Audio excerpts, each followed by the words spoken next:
deja de llorar, deja de sufrir. Bueno, en 3. ¿Qué tal? ¿Cómo va?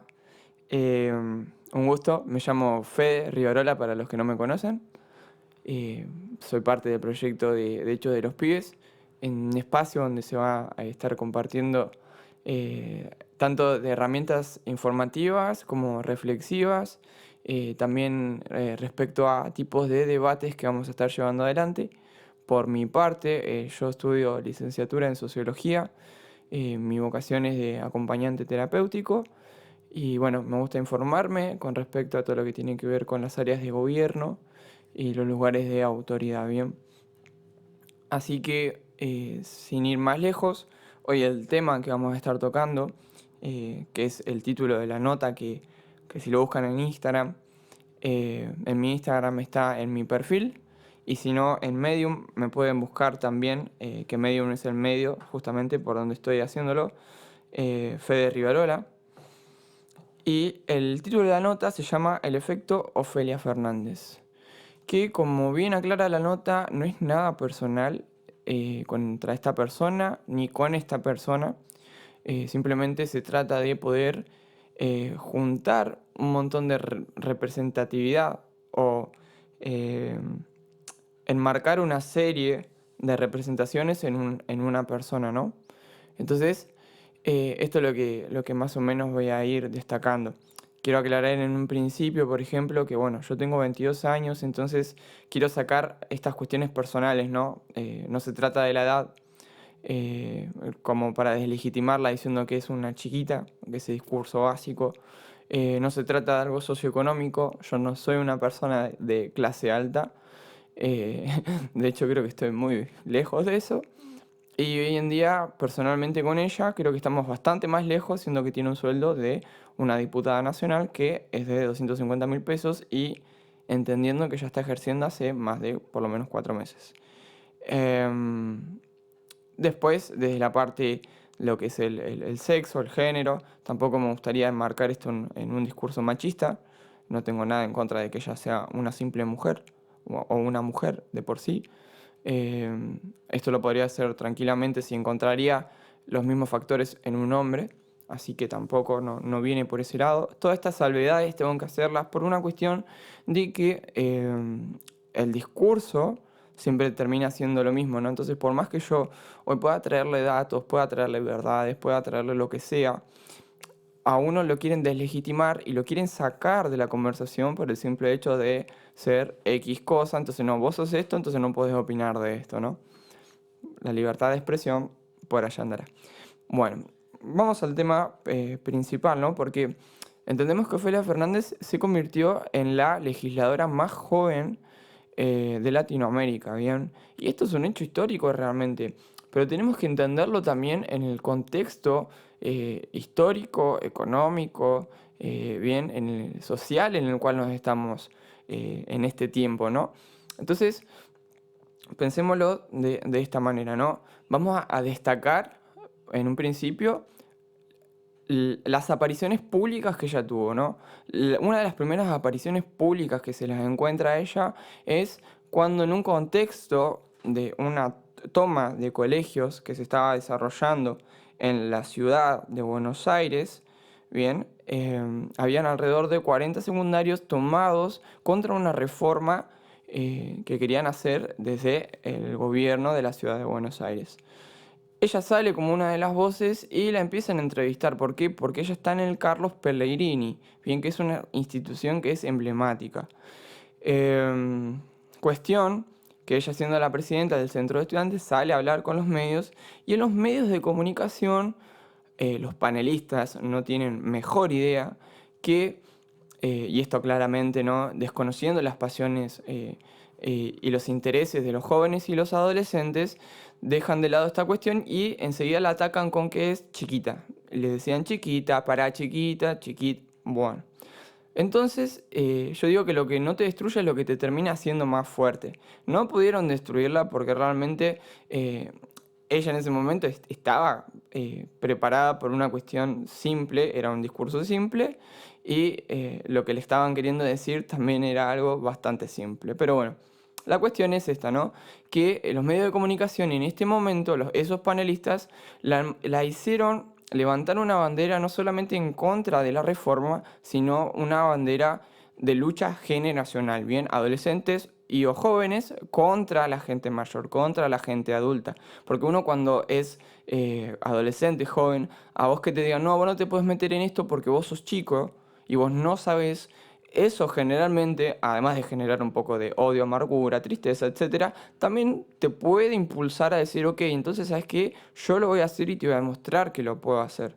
Entonces, todas estas cosas hicieron que por medio de ella, bien, se haya levantado como una bandera en ese momento, ¿no?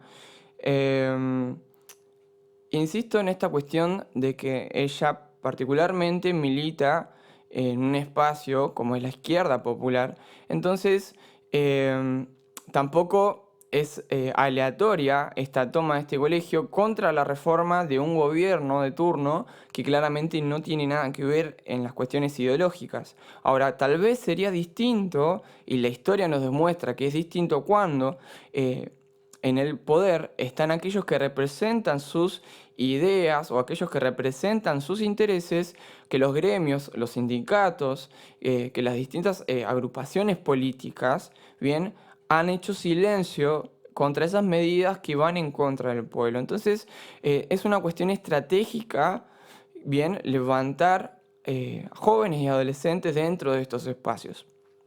Es una cuestión meramente política. Bien, ahora, ¿qué es lo que justamente nos va mostrando, ¿no? Todo esto?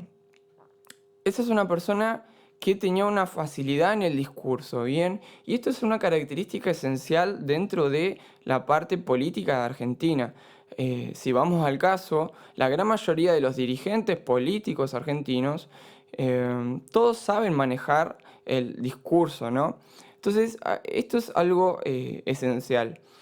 Hay un término que es la retórica, bien que la retórica dice que es el arte de persuadir, bien. Entonces, que prácticamente con esto es como se termina formando lo que es el etos, que en griego sería el personaje, que serían un conjunto de rasgos que caracterizan al orador. Estos rasgos se ven a través de lo que dice, que sería el etos dicho, y por la parte gestual, los tonos de voz, la indumentaria, sería el etos mostrados. Y hay varios tipos de etos que se relacionan con distintos tipos de perfiles, ¿bien? Y esto sirve para el personaje que van construyendo. Entonces, el perfil es el del líder populista, ¿bien? Así por lo menos lo entiendo yo. El perfil del líder populista que tiene un discurso que se legitima porque apunta a la emotividad, apunta a lo pasional, apunta a conocer el corazón del pueblo o de las personas que dicen representar, bien, con un vocabulario simple y también popular, que eso va a reforzar lo que es la cercanía, ¿no? Como que hablamos todos el mismo idioma, nos entendemos entre nosotros, con los pibes, porque le hacemos las cosas tremendas, porque esto es clave, ATR, etcétera, etcétera, ¿no? Como que estábamos hablando el mismo idioma prácticamente, ¿bien? Y hay un punto muy interesante, que es el del sociólogo Emilio de Ípola. Analiza el discurso de Perón el 17 de octubre y señala que Perón le ha tomado la palabra al pueblo en los sentidos de esta expresión, lo que significa, por una parte, que su palabra habrá de ser la palabra del pueblo, pero también, según la lógica inevitable de las relaciones de poder, que esa palabra pertenece ahora a Perón. O sea, ¿qué nos está queriendo decir el sociólogo? Que los líderes populistas dicen lo que el pueblo dice, pero también hablan por ellos. Entonces, acá nos marca que no necesariamente cuando un líder se legitima, sigue diciendo lo que el pueblo justamente, lo que el pueblo justamente quiere. Bien, y para ser un poco más claro en este sentido de qué toman y qué entienden por política estos dirigentes que se están levantando, que ya están, ¿no? La vieja política, una nota que le hizo Infobae, ella aclara y dice lo siguiente, dice, la política para mí es puro teatro, o al menos gran parte. 10 minutos de intervención en una asamblea para mí es una actuación pura. Después de que uno discute algo 6 veces, lo escribe, lo organiza, algo se pierde. Tengo mucho de pararme, hacer como si me fuera a quebrar y plantar una puesta en escena para interpelar a la gente. La gente que me conoce y vio ese proceso me dice, qué vende humo que sos. Pero en realidad es clave poder darle bola en cómo se comunica algo. Bien, entonces seguimos con este prototipo de dirigentes políticos que tiene la Argentina. Entonces, en Ofelia, vieron que cumplía con varias condiciones que a un adolescente y joven le llama la atención, porque hay 5 puntos que yo destaqué, seguramente deben haber más. Uno era la edad. El otro era el sentido rebelde de todo, que supuestamente tiene todo joven, al desafiar a las autoridades. Hablaba su mismo dialecto. Se vestía igual que la gran mayoría de la ciudad autónoma de Buenos Aires y mismo del Gran Buenos Aires. En realidad de toda la Argentina, los adolescentes y jóvenes generalmente se visten igual por una cultura mayor, ¿no? que se está dando. Y el sentimiento compartido de descrédito por su edad. Bien, estos son sentimientos compartidos, palabras, gestos compartidos entre una generación. Entonces, así es como lograron vender lo que el comprador quería. ¿Y esto por qué lo digo? Traté de buscar la forma de hacerlo sencillo, el cómo mostrarlo, ¿no? Cómo nos estaban queriendo vender un discurso y junto con ese discurso al personaje.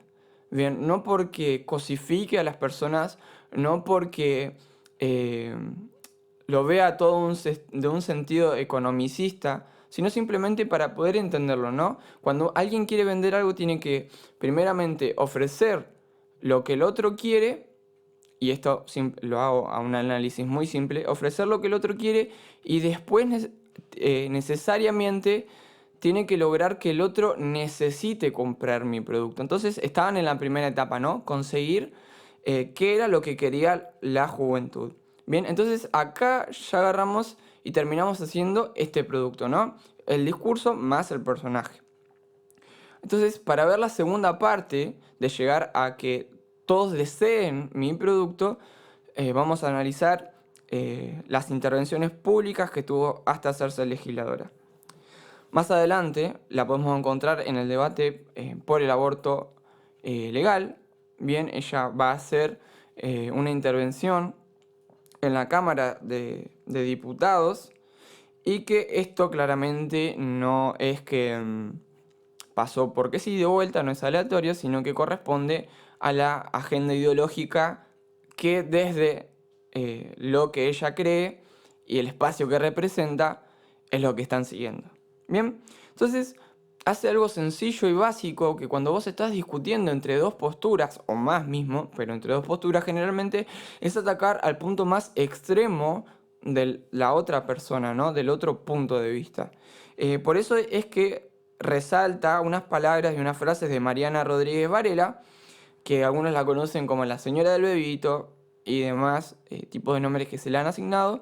Y ella dijo una frase muy polémica, entonces, ¿qué hizo? Agarró esa frase y ya desde un principio quiso mostrar que por más que lo que haga esta señora Mariana Rodríguez Varela o cualquier organización que se dedique a ayudar a las mujeres, que se dedique a ayudar a los adolescentes, que se dedique a que las mujeres no recurran al aborto sabiendo todos los problemas que esto tiene, directamente por más provida, por más discurso médico, legal, etcétera, agarramos el punto más extremo y corremos de lado. Bien, corremos de lado totalmente a la otra postura, ya está, la deslegitimamos, ya no tiene sentido, no la escuchen. Estos están todos locos, corramos los del medio, ¿no?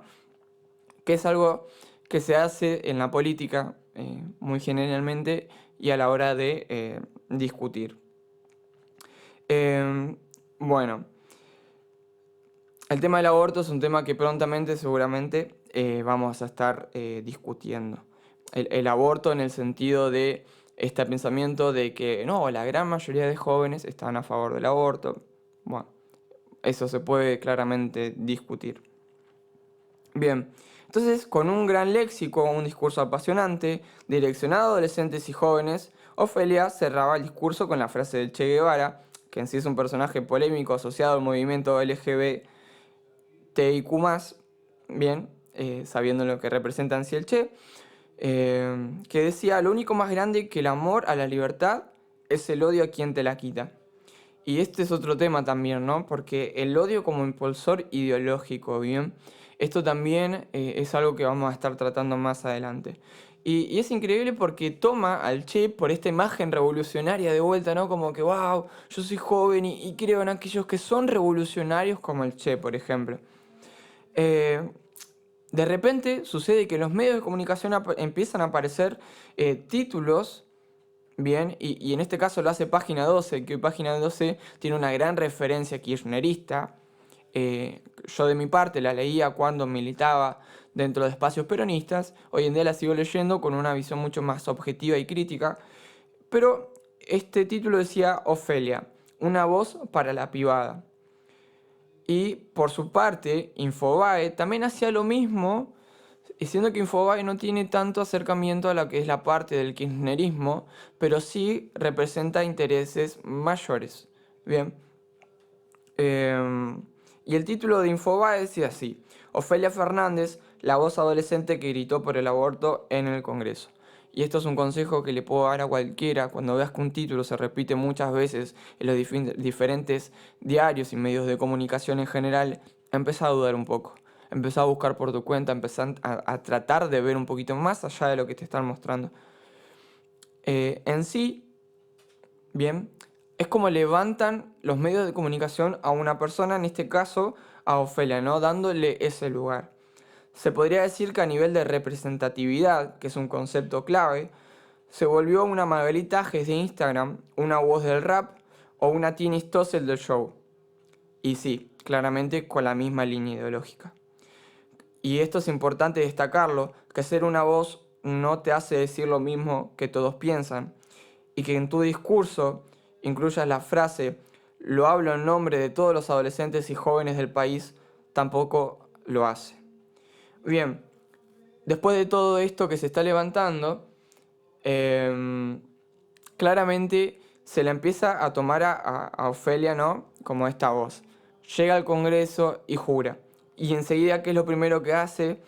Él dice que es la voz de su generación, no por su generación, jura ella, tomando de vuelta a todos, metiéndonos a todos en la misma bolsa. Bien, entonces de repente, seguidores en las redes sociales, plata, apariciones en la televisión, en los medios de comunicación y por último un cargo legislativo histórico. ¿Qué más quisiéramos, no? Encima, a tan temprana edad, el sueño de la piba, o de la pibada, diría Página 12. Y así es como terminamos construyendo un prototipo. Lo que muchos están interesados en que pase es que la generación de jóvenes políticos que se forme sea de esta manera, que lleguen a lugares de poder bajo consignas simples, tomando colegios, terciarios, universidades, en fin, siendo rebeldes. No importando lo que haces o no, tenés que tener buena labia, saber qué decir, cuándo decirlo y para qué decirlo. Y otro concepto también, que la preparación no es necesaria, con que sepas manejar las voluntades ya es suficiente. Y todo esto está asociado a lo que es la vieja política. Y bueno, para cerrar, agradecerte porque realmente este podcast fue largo, porque era necesario, porque incluía la presentación y demás. Sí te quiero decir que la segunda parte va a hablar de lo que causó este efecto en la militancia a nivel secundario, terciario, universidad, y dejarte preguntas para que puedas reflexionar y que entre todos podamos reflexionar realmente, ¿no? Y son estas simples que dice: ¿qué pensás de la gente menor de 25 años en lugares de autoridad? ¿Qué pensás de los jóvenes y adolescentes en sí? ¿Acaso las posturas contrarias a estas ideologías no deberían empezar a levantar jóvenes? ¿Sos capaz de ver en los jóvenes y adolescentes futuros líderes políticos? ¿Sos capaz de invertir en su formación? Bueno, hasta acá. Y te pido, seguime en Instagram, @federriverola98. Ahí en mi perfil vas a encontrar las notas que voy a estar subiendo. Muchas gracias.